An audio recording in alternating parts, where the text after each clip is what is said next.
Yesterday, Cleveland's Josh Naylor suffered a brutal right lower leg injury. I wanted to take you through a play by play of this injury in more detail and discuss what exactly a closed fracture actually means. For those who don't know me, my name is Sonam, and I'm a resident doctor specializing in sports and exercise medicine. On this channel, I break down injuries as they happen so that average fans can better understand what's going on. Be sure to like and subscribe if you want to stay up to date. For now, let's look back at his injury. In yesterday's game, Cleveland versus Minnesota, Josh Naylor suffered a brutal lower leg injury. Now, reports do state that he had a right ankle dislocation and a closed fracture. Many people are wondering what exactly is a closed fracture, thinking that it actually sounds better than an open. And yes, it does, but we will go over his mechanism of injury and what exactly a closed fracture means. So this is the initial play that causes Josh's injury. And I want you to take a look and pay attention to his right leg. So unfortunately, they're both looking up, right? While they're trying to catch this fly ball. And that's error number one. But we'll follow this right leg. So the right leg is doing okay now. And I want you to pay attention to how it sits. So essentially, he falls on it and has a forced eversion. What does that mean? Take your ankle and turn it outwards so that the sole is facing out. And that's called an eversion. And it puts the medial aspect of your foot, so the middle side, under an undue amount of stress. So you're going to see here, that's where we're seeing an enormous amount of stress.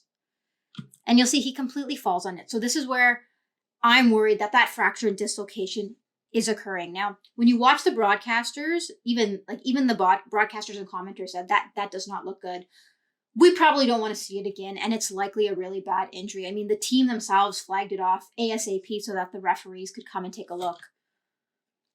And so you'll see here that there's a little bit of that deformed foot, right? So you have that ankle that tilted outwards, and then we're worried about a snapping and that dislocation in the lower half of the leg. And unfortunately, just the way he kind of was jolted, turned around, and fell on his foot. What are we worried about? This is a specimen or an anatomy model of the right lower leg. So you're going to have three bones, your tibia, your fibula, and then you have your talus, which makes up your ankle bone. And essentially what happened to Josh was he had an eversion injury. So think about this foot going out that way. So it's putting an undue amount of stress on this area. And essentially he everted that foot to the point where I'm suspicious that he either dislocated this joint here or the joint below. So the ankle has quite a lot of joints. As you can see, there's 20 some odd bones, even more than 20 bones within the ankle.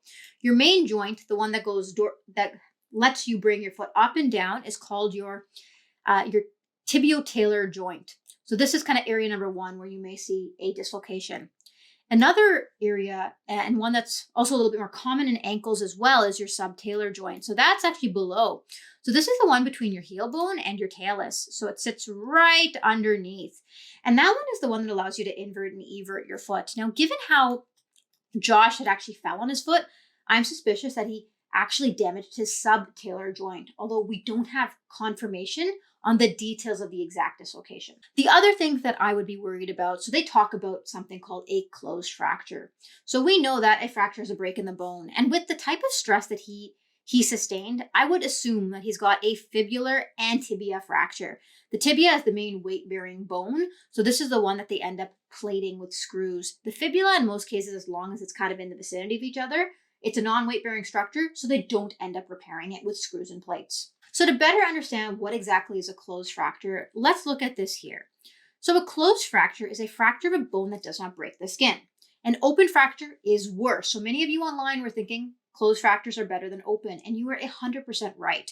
An open fracture is when the fracture causes a break in the skin. So now that you're introducing it to the environment, these ones need IV antibiotics, likely a washout in the OR, and more immediate resolution of the actual fracture.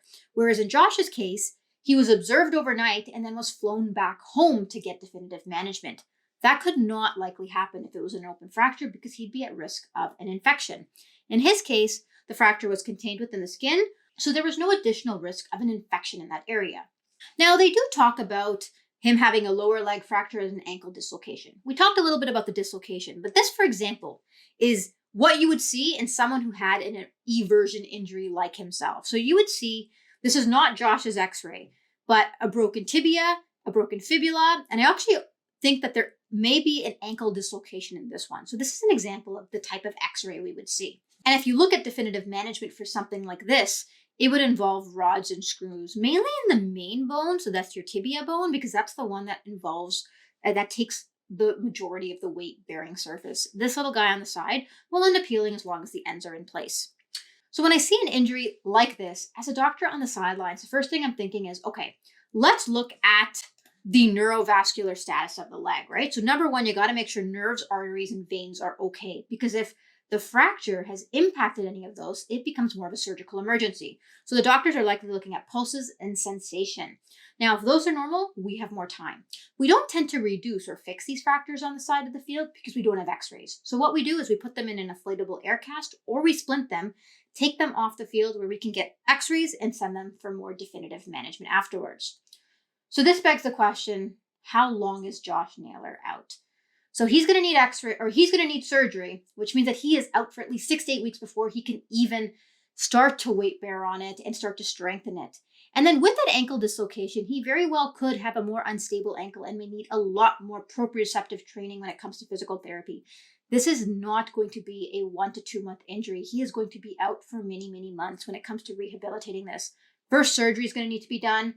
Then after, when they take him from the cast, he's going to have to work on strengthening, range of motion, and then work on cutting. He's an outfielder, so he's going to have a lot of running and still quick changes in direction, which are super important.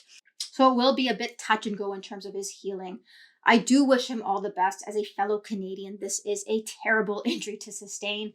And hopefully once we get some more information, I will give you an update. If you have any questions or comments on this injury, leave them down below. If you like this video and want to stay up to date on more videos I do in the future, please like and subscribe to my channel. For now, that's all.